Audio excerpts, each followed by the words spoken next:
नमस्कार दोस्तों, मैं हूं विजय लेरू, इंश्योरेंस एडवाइज़र और फाइनेंशियल कंसल्टेंट। दोस्तों, सेफगार्ड सेंटर में आज फिर से एक बार आपका बहुत बहुत स्वागत है। दोस्तों, सेफगार्ड सेंटर वो जगह है जहां से आप सारी कंपनियों के लाइफ इंश्योरेंस कर सकते हैं। यहां से आप सारी कंपनियों के हेल्थ इंश्योरेंस कर सकते हैं और यहाँ से आप सारी कंपनियों के म्यूचुअल फंड्स भी यहाँ से कर सकते हैं और ढेर सारी जानकारी यहाँ से आपको मिलेगी। बिल्कुल एडवाइस आपको मिलेगी फ्री में। कोई भी अगर आप इन्वेस्टमेंट के रिलेटेड जानकारी लेना चाहते हैं तो नीचे जो नंबर दिया गया है उस नंबर पे जाके आप कॉल कर सकते हैं। तो दोस्तों, आज के वीडियो का हम टॉपिक शुरू करते हैं। बात ऐसी है कि मेरे एक रिलेटिव ने अभी अभी मुझे फ़ोन किया और फ़ोन करके मुझे बताया कि मुझे लोन चाहिए। मैंने बोला कितने रुपए की लोन चाहिए, तो बताया कि मुझे कम से कम 20 लाख रुपए की लोन चाहिए।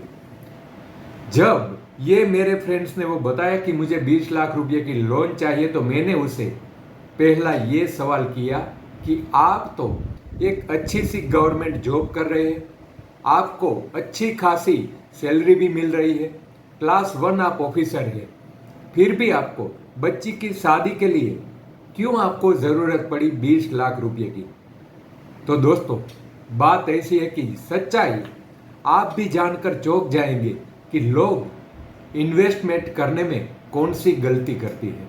आपको कहाँ पे इन्वेस्टमेंट करना चाहिए, कहाँ पे नहीं करना चाहिए, आपके की पैसे की जो ज़रूरत है वो कब है, ये आपको सोचना चाहिए। आपने जहाँ भी इन्वेस्ट किया, क्या वो पैसे लिक्विड मनी है, क्या जब चाहे आप अपने पैसे को निकाल सकते हैं। आपने चाहे रियल एस्टेट में इन्वेस्ट किया तो क्या वो पैसा लिक्विड मनी है। तो दोस्तों, बात इसी मुद्दे पर है। जब मेरे फ्रेंड ने पूछा कि 20 लाख रुपए की लोन चाहिए, मैंने उसे पूछा कि आपको अच्छी खासी सैलरी मिल रही है, आप क्लास 1 ऑफिसर है, फिर भी आपको किस वजह से आपको लोन की ज़रूरत हुई।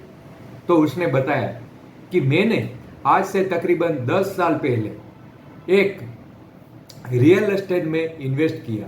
रियल एस्टेट के अंदर उसने एक फ्लैट बुक किया 2 BHK का।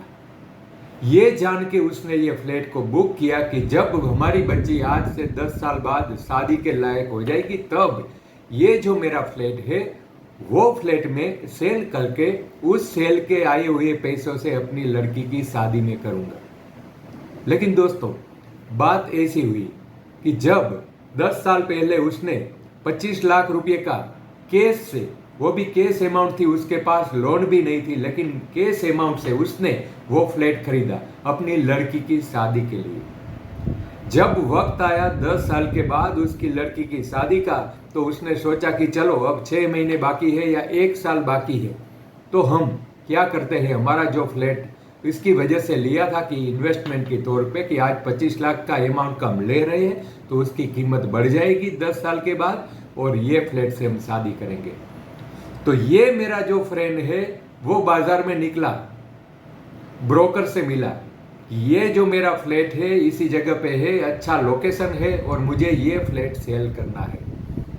तो ब्रोकर ने बताया कि ठीक है, सोचते हैं और बताते हैं कौन खरीदने वाला मिलता है। 6 महीने तक उसने ये लड़ाई की अपने फ्लैट को सेल करने के लिए। दोस्तों, वक्त ऐसा आया, उसकी लड़की की शादी का वक्त आ गया, फिर भी उसका जो फ्लैट था, जो इन्वेस्टमेंट करके रखा था उसकी लड़की के शादी के लिए, वो फ्लैट नहीं बिका।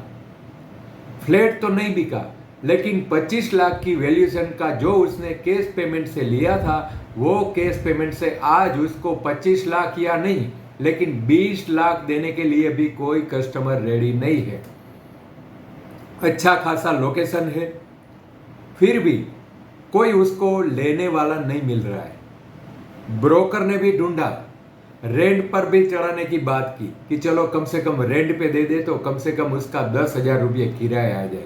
लेकिन दोस्तों, रेंट में लेने वाला भी उसको कोई नहीं मिला।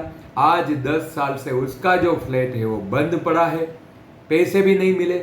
25 लाख रुपये उसने इन्वेस्ट किए हैं, उसकी आज 10 साल के बाद 20 लाख भी कीमत नहीं रही, कोई लेने के लिए भी तैयार नहीं है और नौबत ये आ गई कि उसको लोन लेने की ज़रूरत पड़ी और मेरे पास आए। मैंने उसको एडवाइस दी कि आप वहाँ पे जाइए, वहाँ से आपकी लोन हो जाएगी। उस पार्टी ने 20 लाख रुपए की लोन ली है और 20 लाख रुपए का आज ब्याज है उसका वो भर रहे हैं। 20 लाख रुपए से उसकी लड़की की शादी की है। दोस्तों जरा सोचिए, उन्होंने जिस तरीके से इन्वेस्ट किया था, जिस वजह के लिए उसने इन्वेस्ट किया था, क्या उसको ये पैसे मिले? नहीं मिले, क्योंकि उसने पैसे जो इन्वेस्ट किए वो किए हैं रियल एस्टेट में।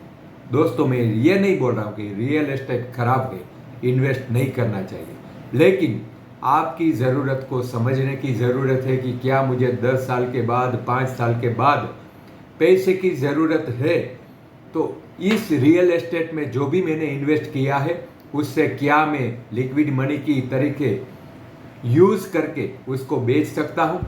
मेरे वक्त पे क्या ये पैसा मुझे काम आ सकता है?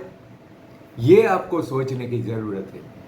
बहुत सारे मिडिल क्लास लोग हैं, वो भी ये गलती करते हैं कि आज हम इन्वेस्टमेंट करने के लिए रियल एस्टेट में एक फ्लैट लिया है, एक प्लॉट लिया है, एक टेनामेंट लिया है, तो मैं ये उसको पूछता हूँ कि आपको ये फ्लैट लेने की, ये टेनामेंट लेने की क्या ज़रूरत है?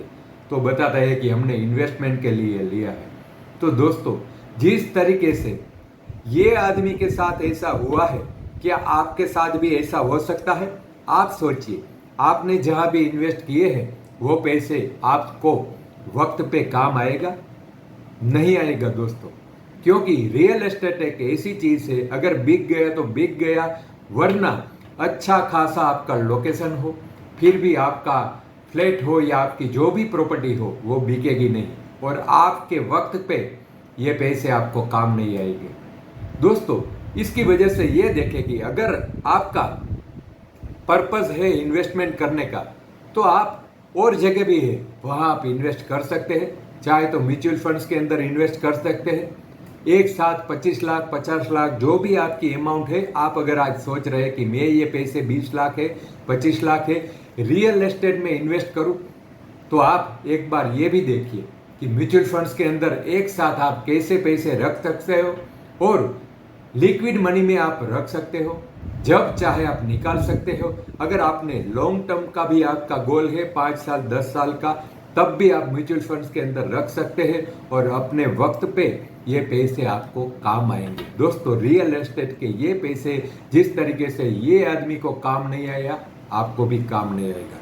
तो ज़रा अपना दिमाग लगाइए और सोचिए कि कहाँ पे हमको इन्वेस्ट करना है, कहाँ पे नहीं करना है। अगर और कोई इन्वेस्टमेंट के बारे में आप एडवाइस चाहते हैं तो फिर से मैं बोल रहा हूँ, नीचे जो नंबर दिया गया है उस नंबर पे जाके आप कॉल कीजिए, और यहाँ रूबरू मुझे भी मिल सकते हैं और फ़ोन से भी आप मिल सकते हैं और जानकारी ले सकते हैं इन्वेस्टमेंट के बारे में।